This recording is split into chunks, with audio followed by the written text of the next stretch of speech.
It's time for a death battle! Rewritten. Crona, the deadly demon sword from Soul Eater. And Ryuko Matoi, the teen fighter in life fiber from Kill la Kill.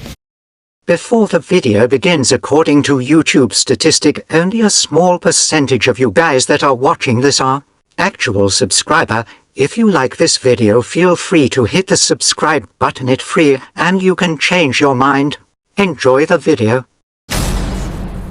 Black blood being another experiment of hers. Crona's own blood is, in fact, this same black blood, which they can remotely control. It can be used to heal wounds and even harden as a sort of internal armor. Cooking rags in black blood turned him into a brand new weapon that was literally poured into Crona's bloodstream. Raggy has that black blood control too, and can yank poor Crona around like a puppet. They can use black blood to create wings, thorny vines, all kinds of weapons, and big-ass needles. Ugh. Like the Meisters, Crona can wield their own soul in combat, amplified by Ragnarok as a technique called screen resonance. Think of it like hooking an electric guitar up to an amp. Incredibly powerful, causing internal damage to foes and making Ragnarok vibrate to increase his cutting power.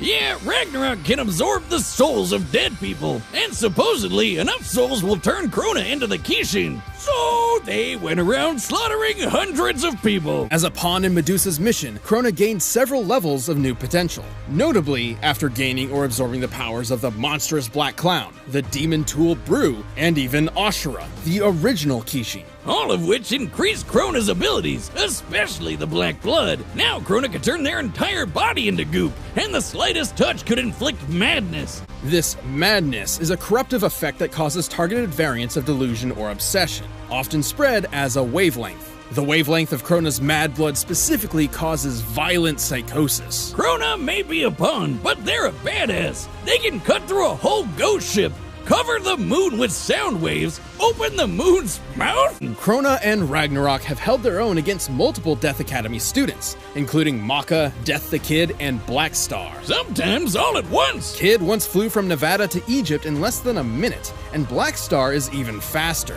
He's dodged lasers and been tracked moving over 20 kilometers in 6 microseconds while approaching Baba Yaga Castle. And Crona's been able to make enough mad blood to crush a whole goddamn Ukrainian city. While this city isn't named, we can use a similar metropolitan area in Ukraine, Kiev, for instance. With this in mind, Crona must have created over 9 trillion tons of black blood, enough to fill over 6 billion Olympic swimming pools. But Crona's a big leap from invincible. They've had their shit kicked in plenty of times, and their hardened black blood can only block so much. After years of scheming, Crona absorbed the power of Ashura and became a Kishin. Well, more like Kishin absorbed Crona, but close enough. But with the power of friendship, Crona ironically wound up defeating the Kishin once and for all.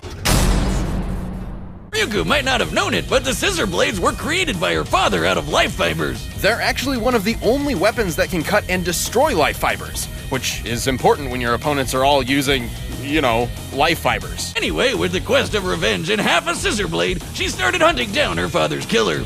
But she couldn't do it by herself. This is Senketsu, a living suit made from life fibers, also known as a kamui. Now, there's plenty of clothing out there made with some life fiber, but a kamui like Senketsu is unique in that it's made of 100% life fiber. And yes, I said living suit.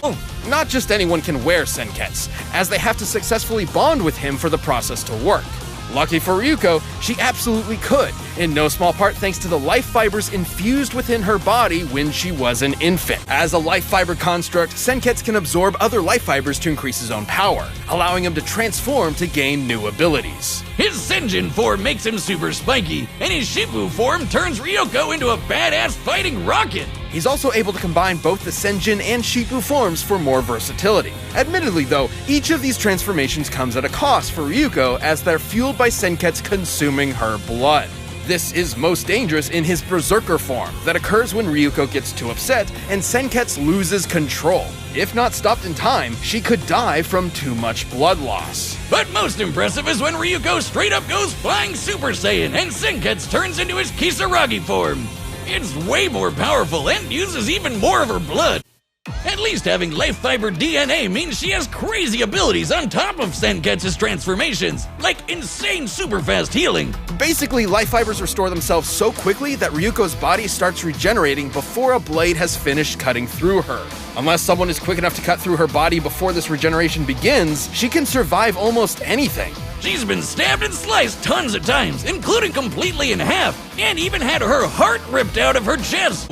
Her strength is incredible. At one point, she had to blast a hole through a layer of life fibers surrounding the entire planet. Life fibers are stated to be harder than solid steel, so to pull this off, she must have struck with a force equivalent to over 650 exatons of TNT. Which means she'd be able to take a hit that strong too. But with all these powers and more, Ryuko finally found her father's killer. And completed the rending scissors. These swords can casually cut through skyscrapers and have some super forms of their own. Decapitation mode extends the blades for better slicing and dicing, while alumni mode makes them so gigantic they eclipse the freaking earth. What is this show? Next to Ryuko, one scissor blade is normally about 2.5 feet long. Scaling up, the alumni mode appears to be about 1,017 times larger, weighing well over 3 million tons. She can slice through 200 tennis balls 5 times each in less than a second, which us in the scientifically community call, or 8,000 times faster than sound. And she rocketed into the atmosphere in less than 18 seconds, which means her flying speed can reach Mach 500.